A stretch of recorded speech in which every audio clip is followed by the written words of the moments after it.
T'as vu, Vincent? Ça, c'est le premier logo de la maison. Ben oui. 1938. Juste après les grèves de 36. C'était pour unifier le rail, et c'est pour ça qu'on l'a appelé la Société nationale des chemins de fer français. À ce moment-là, et pendant longtemps, on ne se posait pas la question de la rentabilité. C'était le progrès social, et ça n'avait pas de prix. D'ailleurs, pendant 60 ans, les politiques s'en sont largement servis comme argument électoral. Votez pour moi, et vous aurez un train qui va chez vous. Bref, on a construit des voies, des voies, des voies.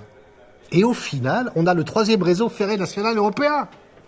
Mais ça n'a pas été gratuit. Ça a été financé par des prêts bancaires. Et les banques se sont gavées.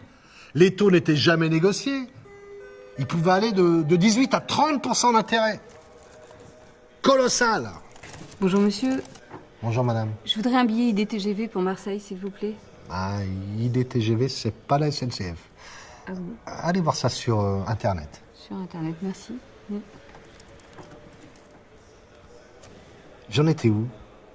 Ah oui, en 93, plan Juppé. Il faut une harmonisation européenne. Ils essaient d'en profiter pour supprimer notre régime spécifique. Pourtant, il a des raisons d'être, ce régime. Nos conditions de travail sont particulières. Travail de nuit, horaires décalés, pénibilité, déplacement. Bref, en 95, ça, plus les retraites, chez nous, c'est l'émeute. Et l'opinion publique est avec nous. On se retrouve en position de force et on en profite.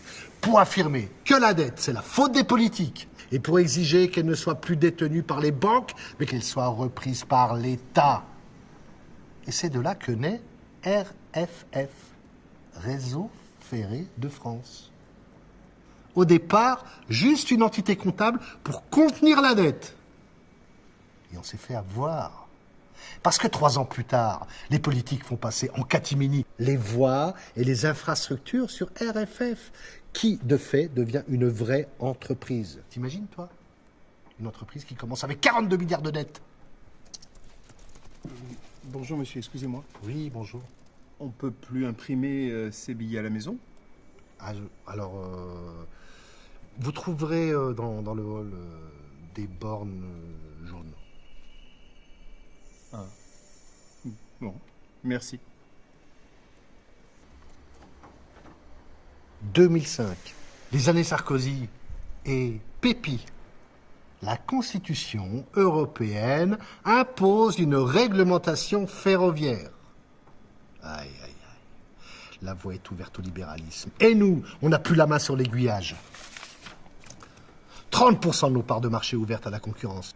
Privatisation des voies ferroviaires portuaires. Intéressement aux salariés soumis à objectifs. C'est la course à la sous-traitance. Nous, les cheminots, on est de moins en moins nombreux.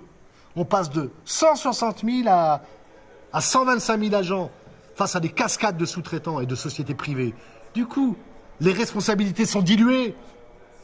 Ça, en termes de sécurité et de maintenance, c'est une catastrophe. Excusez-moi, hier il y avait un problème sur les voies à Nantes. Vous savez si c'est réglé?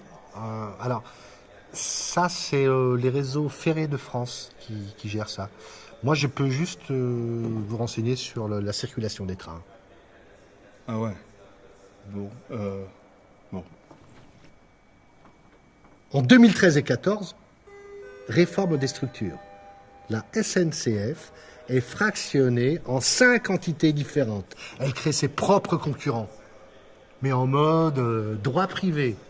Ouigo, IDTGV. Et ils essaient de nous aligner 125 000 cheminots sur les 5 000 gars du privé, qui font le même type de boulot, certes, mais pas avec les mêmes acquis sociaux. Tu vois, ça va dans le même sens que la loi travail. On ne protège plus les plus faibles, au contraire, ils servent de modèle à atteindre. 30 ans d'offensive contre les droits sociaux, c'est déjà énorme. Mais là, ça s'accélère sérieusement. Ça vaut bien une grève, non ?